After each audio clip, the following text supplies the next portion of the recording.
各位观众朋友，大家好，欢迎收看12月25日的南方特搜报，我是林嘉义。2022台湾灯会即将在明年2月15日于高雄盛大展开，主灯规划坐落在卫武营都会公园。20日由高雄市长陈其迈和交通部观光局长张锡聪共同主持安座典礼，在典礼上隆重祈求灯会活动顺利展开。台湾灯会即将在明年2月15日于高雄盛大展开，主灯规划坐落于卫武营都会公园。市长陈其迈表示，这次灯会主要规划有2个展区，分别在爱河湾及卫武营都会公园，将用光的意象来呈现高雄在地特色，以及与光有关的光景设计，同时连接到其他国家不同的意象。今天最主要是我们台湾灯会的主灯安座。我们这一次的台湾灯会主要有2个展区，一个是在爱河湾，一个就是在卫武营。那我们的主灯区是在我们卫武营这里。那主灯的意象或者是设计，这个是由中央的观光局负责。那我们就是在一些这个包括爱河跟卫武营的一些这个展馆的一些绘制的一些用光的意象来呈现这个不只是我们在地高雄的特色那也连接到其他国家的光或者是这个艺术节的相关跟光有关的这个光景的相关的这个设计，能够连接到其他的这个国家不同的一个意象。陈其迈指出，未来灯会结束，部分作品将永续保留，成为城市意象或是景观的一部分，让高雄在白天或晚上都有多元的面貌。大家看到的巨人的梦幻花园，还有这个大章鱼等等那陆陆续续都会从12月开始到我们的2月的台湾灯会陆陆续续的来上场。所以我想会是历年来最热闹的一个灯会。那第2个就是我们不是说用一次性的这种展出，说灯会结束完那这个东西就都不见我们会朝向一个保留永续成为我们城市的这个意象或者是景观的一部分来让我们的城市能够在不管是白天或者是晚上更有不同多元的一些面貌。配合南部气候，晚上活动人口非常多，是否将以灯光改造并搭配城市美学，呈现高雄多元兼容并蓄的夜间风貌？记者李正道高雄报道。前镇渔港是高雄非常重要的港口，但近年来发现渔港的周遭道路崎岖，环境有待改善，因此规划整体的景观绿美化及道路整顿改善工程，还结合5G 科技建置180盏的智慧路灯，希望完工之后能够让渔港的环境风貌改头换面，提升观光效益。怪手机具进场施工，工人马不停蹄的赶工当中。从今年8月17日起，前镇渔港周遭的路面和景观建设开始动工。高雄市副市长林清荣也亲自到现场视察，紧盯进度。前镇渔港新风貌的这个计划60亿的部分里面，他要求地方政府要承担26.3亿的工程，所以我动员了各局处了那么在渔业署的指导之下，它有主要的功能。第一个呢。我们共同是由渔业署、营建署跟市政府共同负担。那么我们在这个作业里面也别忘了有渔会出资有9000万，所以这60亿的整个的进行是要把整个的前镇渔港成为一个最新现代化的观光引性的。但是它仍然是远洋渔港的重要基地。前镇渔港是高雄渔货进出口的重镇，但经过多年街道老旧，照明也不足，因此将港区内的人行道进行景观改善，也将2栋大楼的实体围墙拆除，并且结合5G 建置智慧路灯，期盼吸引更多观光客来到前镇渔港游玩。第一个多功能行销中心，然后国际村，因为有国际渔港要尊重人权，然后再来是所有的渔港要加深、加浚、加深，再来是渔店、岸店，通通要把它装修化。那另外呢，我们有2栋建筑物呢，一个是叫做渔会大楼，一个是叫做我们的渔服中心呢，全面拉皮。再来是指说，在这个地方里面现在所在的地方是叫做东2路啊。会崭新的成为一个叫做人行徒步道，长度100公尺，宽度30公尺，树木有100多棵了。美化港区吸引更多人潮，高雄市议员郑光丰与陈志忠十分看好前镇渔港未来的发展，但同时也提出希望市府能够妥善安排交通的问题，特别是停车的空间必须规划得更完善。涌进渔港的这样的一个观光的过程当中，我们也希望在这样品质，包括那个大楼可以看到夕阳，可以去吃渔货，可以把这样的一个东西带进来。那当然，在这整个涌进的人潮过程当中，我们也希望在这个整个交通的停车位置能够细部的规划，不要造成一个人潮的一个拥挤，还有车辆的拥挤，这样会让这样的一个整个前镇渔港的改造会大大的打折。交通的配套也非常重要。以后这个渔港会有很多观光客，所以怎么样让大家市民可以很方便过来？是不是要有立体的停车场？是要有充足的停车空间？包括捷运是不是可以开到最方便的一个地方？我想这个市府团队跟中央会一起来努力，那我们议会也会努力来监督。待完工之后，舒适的步道与美丽的景观环境，渴望为渔港带来更多经济效益，串联多功能的水产运销中心，让民众可以来到这里吃海鲜、赏夕阳。记者张世敏、林嘉义高雄报道。左营建业新村光之卷活动迈入第3年了。今年除了家家户户布置圣诞灯饰之外，还以诗光荏苒为主题，在村子里的空地、角落或是围墙挂满窗框，并书写自创的诗词。圣诞节当天，村民还会举办互动游戏，增加白天来逛眷村的趣味性。来到建业新村，看到每家每户都精心设计了圣诞造景和灯饰，感觉很有过圣诞节的气氛。更特别的是，空地角落和围墙上都挂满木窗框，仔细看上面还写有村民自创的诗词，文青风十足。我们今年光之卷的主题呢，就是诗光荏苒，就是用一首诗来布置整个村子，然后将这首诗写在窗框上，因为窗框是我们眷村的一个古物，对，就很代表性的一个物品。为了增加白天来逛眷村的趣味性，圣诞节当天，村民还推出许多互动的小游戏，像是用橡皮筋在钉板上排出圣诞图案，或是拍木窗框上传照片，就可以集章换小礼物。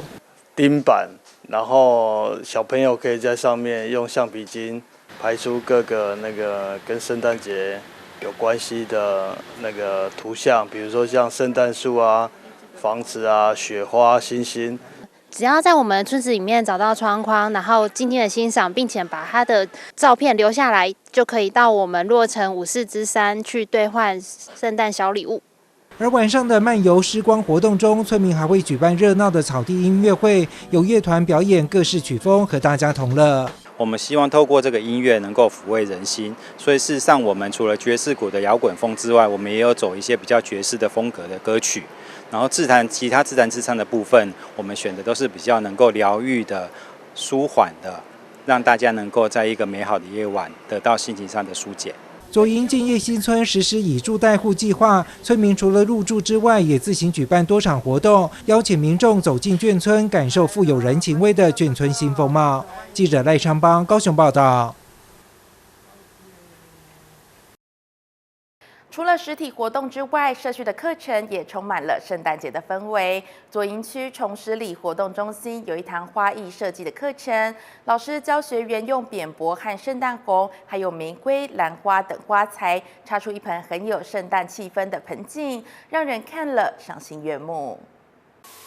花盆中间绿色高高的扁柏像圣诞树一样，旁边再配上红色的圣诞红，红配绿非常抢眼，再搭配白玫瑰和兰花，还有一些小东西在旁边装饰点缀，整个盆景就很有圣诞味。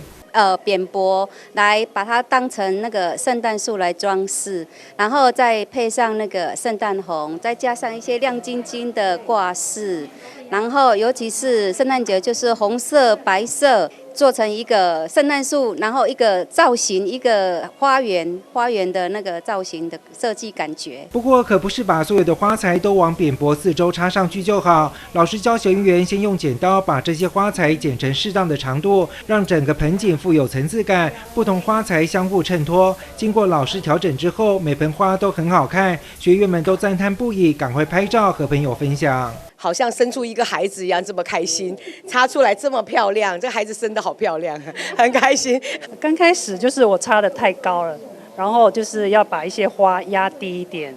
然后让这个圣诞树呢能够呈现出来，它那个有这个圣诞的气氛出来。我从不会到现在会一些，每次插出来的花放在家里面，或者是我 po 在那个同学的群组，大家都说哇好好看呢，都说好棒啊！从市立活动中心开设许多课程，其中花艺设计课程就相当受到里民的欢迎。老师也配合节庆挑选适合的花材，让里民练习插花。这次配合圣诞节的到来，设计圣诞味十足的盆景。因为过去没有嘛，那现在有这样插花的一个课程的话，大家觉得来这个地方就非常心情的非常愉快。那而且甚至于可以再把这样的作品然后带回家去，然后让那个家里面的那种整个那种氛围都不一样。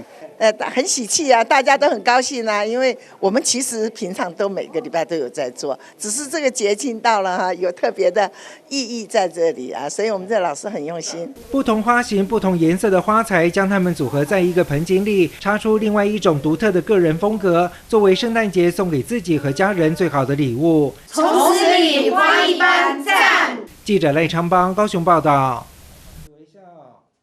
接下来带您看到高雄男子的家昌里关怀站也举办了圣诞成果展，长辈们表演打击乐和土风舞，男子区长吴淑慧还特地前来观赏，称赞长辈们的表演犹如国家级的演出，希望长辈持续保持这样的学习力和活力。随着轻快的歌曲，长辈敲打手中的乐器，有竹筒鼓、铃鼓、响板之外，还有酒瓶、锅盖等做成的环保乐器。长辈跟着老师的指挥和歌曲节奏，一拍一下的敲打，没有落拍，展现1个月的苦练成果。听着音乐的节奏，我就敲。我们家昌这个3个老师都好会教，教的我们心情都很好。每次要来上这个课，我就觉得心情很雀跃的，就是很高兴的。接着长辈排站好，跳起土风舞，跟着歌曲的意境，老师带领长辈一起展现曼妙舞姿，每个动作都做得很整齐，展现健康和活力。没关系，忘了也没关系，就是跟着律动这样子，开心就好。这个月开始说要准备圣诞节，就开始准备。不管是打击乐、土风舞，还是绘画、手工艺等动静态的课程，长辈们都是在家昌关怀站里学习到的，在圣诞节前夕展现所学成果。特地前来观赏的男子区长吴淑慧对长辈们的表现和里长老师的用心给予肯定。今天简直是一个国家级的表演，1个月的集训可以展现出一个默契绝佳的一个乐团，还有在舞蹈上面都充分表现他们的热情，非常的棒。那我们的助工美术班就是从素描水彩，也可以教到油画。一般来讲，那比赛都差不多1、2、3名都是由我们得。家昌里不只是说让长辈有学习的机会也让我们的志工伙伴能够在这个地方有成长能够当种子老师来教导我们的学员教学相长家昌里关怀站每周3天都有丰富有趣的课程，里内志工透过生活辅导员的培训，都能独当一面的担任老师，贡献所学，让关怀站的长辈每天都充满活力。家昌祝您圣诞节快乐 ，Merry Christmas！ 记者潘志光、赖昌邦高雄报道。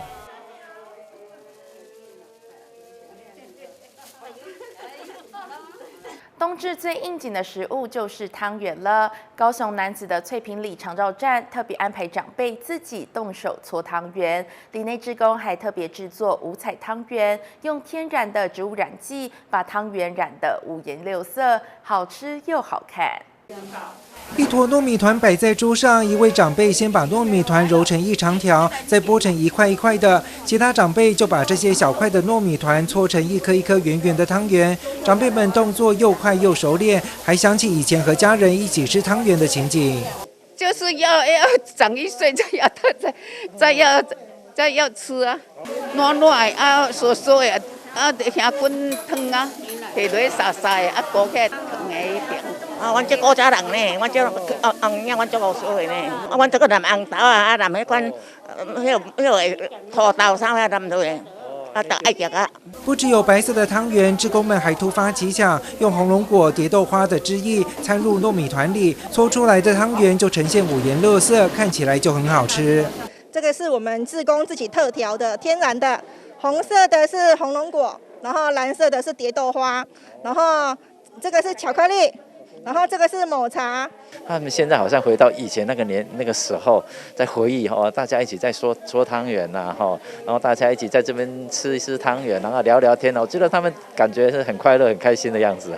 另外，长照站这一天还安排幼儿园的小朋友来和长辈一起折纸，用一张色纸就可以折出圣诞老公公的身形，贴上眼睛等装饰一下，就很有圣诞味。有小朋友的陪伴，长辈也觉得更有活力。就是让他们来这边，就是跟阿公阿嬷一起互动，所以他们就会变成很自然的跟阿公阿嬷就是有一个学习的互动，所以他们就觉得还蛮开心的。让小朋友呢去接近爷爷奶奶，去提升到有互动的这一个功效，也让爷爷奶奶呢露出那个开心的一个笑容，让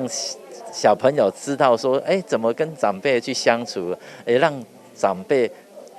觉得说，这些孩子好像很可爱，让他们心境上就是感觉好像有变年轻了他们感觉也是很快乐、很高兴。配合节庆，长照站安排应景的课程，让长辈和小朋友用色纸折出圣诞老公公，也动手搓汤圆，感受自己动手做的乐趣，过了充实愉快的上午。记者潘志光、赖昌邦高雄报道。高雄大林埔地区因为迁村的议题而争议不断，但仍然要顾及在地居民的福利。当地里长洪富贤与小港医院合作，在大林埔开设长照站，长辈们每周都准时报到。不论是训练体适能，还是参加手作课，长辈们都玩得相当开心。热闹的音乐声一下，长辈们跟着老师跳韵律操，动作整齐到位。高雄的大林埔位处偏远，老年的人口居多，因此当地凤新里的里长洪富贤就与邻近的小港医院合作，增设了长照站。因为大林埔这地属于旧部落地区嘛，那旧部落地区比较年龄老化的长辈比较多，然后年轻人都去上班了一般他们就会把这个活动，他们就比较很重视。那我们都是推动这个活动，让尽量越多人进来参与这个活动。那我们这个活动大部分都是在退休人员，就是65岁以上的长辈来这边，然后让他们有一个活动的空间，激动一下他们的脑力啦，或是下午做一下手工艺。前面等一下会做的是做伸展，让他们的肌肉去放松，去把他们的关节有一些活动度。那还有人会训练他们的有氧心肺能力，就是带一些有氧舞蹈，然后他们会有点喘，但是帮助他们，如果之后有出去玩，还是平常在走路的时候不会走一下下就开始喘的。然后后来会做一些是肌力训练，训练他们的肌力，像是从椅子上起身或是行走这些平衡都会去训练到，这样子让他们在日常生活中做些活动啊，或是要去做什么事情都会比较的顺畅。每周一整天的课程，上午唱唱跳跳训练体适能，而下午则是手作课。开办的这些日子以来，长辈们都准时参加，不仅与其他同伴成为了好朋友，身体状况也改善不少。每个星期一早上到中午吃完以后，下午2点还会过来，所以说都还要让好人在老人级大家感觉讲可以轻松啦。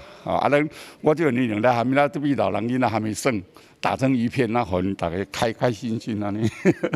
来这交朋友搁来这运动安尼，足好个。精神会更较好啊，迄是一定的啊。有运动当然对阮的迄个体力啦，还有肌肉啊，拢一定有进步真多啊！从长辈们积极参与的态度可以看出来，他们真的非常喜欢这里。里长也相当乐见长照站开办的成效，希望能有越来越多人一起参与，不仅丰富生活，也让身体更健康。记者张世美、林嘉义高雄报道。台南有一间航空公司，为了宣传企业形象，将原本装货物的箱子创意改造成精美的艺术品，而且还结合10款品牌，成为独一无二的创作。邀请民众有机会到百货公司的展区内欣赏。原本是航空公司装货物的箱子，不过原型缩小以后，透过创意改造，都变成一箱一箱趣味的艺术品。同时，该航空也陆续和10间不同领域的企业品牌合作，让展览更有看头。其中首次来到南台湾展览，除了选定星光3月新天地，也邀请在地奇美博物馆和全伟家合作，希望给民众从飞机机窗看出去的感觉，来欣赏独一无二的创作。其实，在台南其实很少会有像这样子的展览。那我们这次特别邀请就是各界领航的品牌来，这10个品牌一起来做这一次的活动。那其实希望可以带给他们就是耳目一新，然后不一样的感受。航空公司透过登陆计划也跨入表演艺术界，这回来到百货的通路，用机窗和光影的布置，也让许多消费者大开眼界。邀请民众即日起一直到2月6号免费参观。记者郭文吉、刘品言台南报道。选择自己的兴趣，从技职教育来努力，同样可以走出成功的一片天。台南的嘉琪高中高职部特色学科，包括餐饮管理和流行服装科，在今年度纷纷拿下全国技艺和技能比赛的优秀表现，充分展现出他们的学习成果。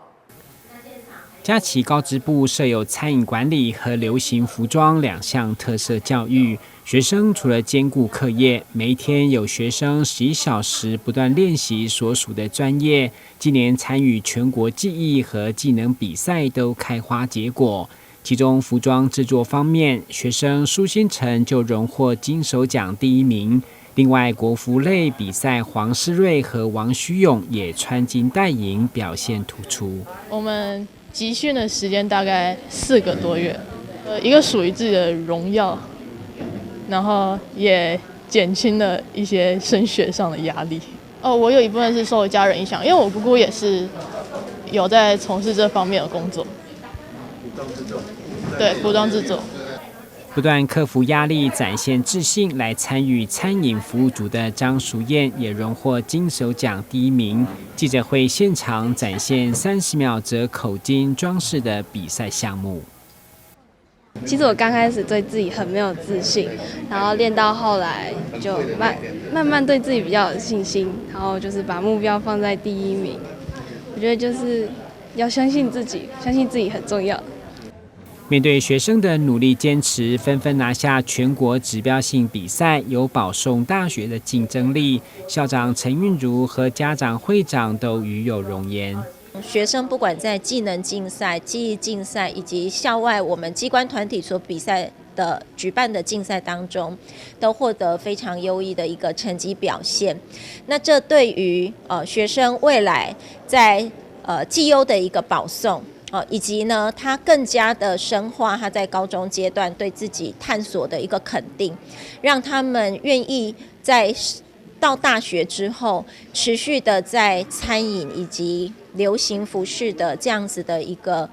领域当中能够去深耕，那并且也把这样子的一个传统文化上面的东西能够发扬。每年一直在提升他们的技职的训练，我感觉不管是在地方上或是在教育上，都是有呈现是最好的一面。那也希望学校再继续努力，那给学校更大发挥的空间。学生优秀的表现，就古董婚纱公司主动赞助流行服装科创意改造的素材，并将于水交社古迹举办成果发表。记者郭文吉和乔邦台南报道。中风病人因为大脑神经细胞受损，会造成手部失能。奇美医学中心从今年11月引进穿戴式上肢远端复健机器手，希望借此缩短复健的周期，增加患者功能的复原度。智慧医疗辅具是目前全球复健医学的趋势。奇美医学中心从今年11月引进穿戴式上肢远端复健机器手。外观仿如电影钢铁人的手套，操作原理依照病人的能力，透过智慧感应健康手的动作，就能同步带动患者手部模仿动作，